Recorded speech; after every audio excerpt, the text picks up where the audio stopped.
पूर्व ऑस्ट्रेलियाई क्रिकेटर और दिग्गज ऑलराउंडर एंड्रयू साइमंड्स नहीं रहे। एंड्रयू साइमंड्स की 14 मई की देर रात कार दुर्घटना में मौत हो गई। महज 46 वर्षीय इस दिग्गज के दुनिया से चले जाने से क्रिकेट वर्ल्ड सदमे में है। साइमंड्स से पहले इसी साल ऑस्ट्रेलिया के रॉड मॉर्श और शेन वॉर्न का निधन हुआ था। 3 बड़े क्रिकेटर्स के निधन से क्रिकेट जगत में शोक की लहर दौड़ गई है। साइमंड्स ने ऑस्ट्रेलिया के लिए 26 टेस्ट, 198 वनडे और 12 टी20 मैचों में हिस्सा लिया। टेस्ट में उनके नाम 1462, वनडे में 5088 और टी20 में 337 रन हैं। इसके साथ ही ऑस्ट्रेलिया की 2003 और 2007 में वर्ल्ड कप जीत में साइमंड्स की महत्वपूर्ण भूमिका थी। अपने खेल से दुनिया भर में चर्चित हुए साइमंड्स की कहानी की शुरुआत 9 जून 1975 को हुई थी। इंग्लैंड के बर्मिंघम शहर में पैदा हुए साइमंड्स के पेरेंट्स के बारे में बेहद कम जानकारी है। कहा जाता है कि उनके पेरेंट्स में से एक वेस्ट इंडियन मूल का जबकि दूसरा डेनमार्क या स्वीडन से था।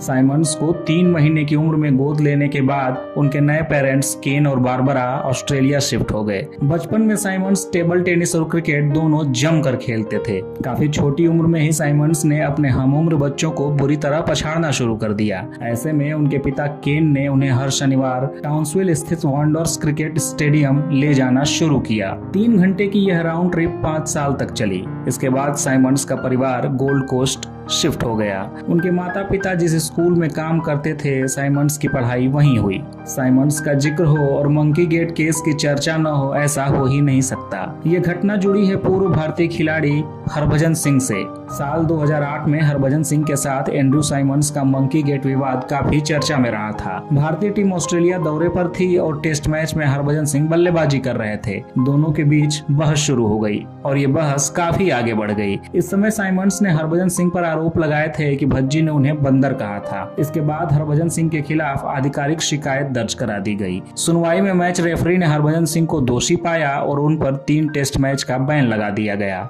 इसके बाद अदालत में इस मामले की सुनवाई भी हुई। सचिन तेंदुलकर भी यहां हरभजन सिंह के साथ पहुंचे थे। इस सुनवाई में हरभजन पर लगे गंभीर आरोप हटाए गए, उन पर लगा प्रतिबंध भी हट गया और अंत में उन्हें सिर्फ मैच फीस का 50% जुर्माना देना पड़ा। बाद में साल 2011 में आईपीएल में हरभजन और साइमंड्स मुंबई इंडियंस के लिए एक साथ खेले। इस दौरान दोनों खिलाड़ियों में सुलह भी हो गई थी। हरभजन ने एक घटना को याद करते हुए बताया था कि कैसे चंडीगढ़ में मुंबई इंडियंस की जीत के बाद उन्होंने साइमंड्स को गले लगाया था।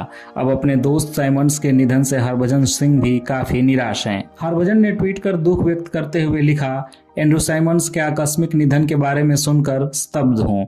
वह बहुत जल्दी दुनिया को अलविदा कह गए। परिवार और दोस्तों के प्रति हार्दिक संवेदनाएं।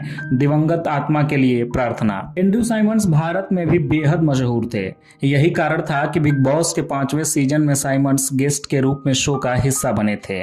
उन्होंने 67वें दिन घर में एंट्री की थी और 2 हफ्ते में घर से बाहर आ गए थे। महज 46 वर्ष की उम्र में दुनिया को अलविदा कहने वाले साइमंड्स को हमेशा इस बात का मलाल रहा कि कभी उनके करीबी मित्र रहे माइकल क्लार्क से उनका रिश्ता बिगड़ गया था। यारी टूट गई थी और इसकी वजह कोई झगड़ा नहीं बल्कि आईपीएल में मिले पैसे थे। मौत से कुछ दिन पहले ही साइमंड्स ने ऑस्ट्रेलिया के पूर्व कप्तान माइकल क्लार्क पर कई गंभीर आरोप भी लगाए थे। साइमंड्स ने कहा था कि किस तरह उनका दोस्त कप्तान बनने के बाद बदल गया था। जब उन्हें आईपीएल में बेशुमार दौलत मिली तो रिश्ते भी टूट गए। एक समय आया जब टीम के अंतरिम कप्तान माइकल क्लार्क ने टीम मीटिंग छोड़कर फिशिंग करने की वजह से साइमंड्स को टीम से बाहर भी कर दिया था। अब ये दिग्गज खिलाड़ी इस दुनिया में नहीं है। कुछ बाकी बचा है तो बस उनकी यादें। ईश्वर साइमंड्स के परिवार को ये दुख सहन करने की ताकत दें। अलविदा लेजेंड।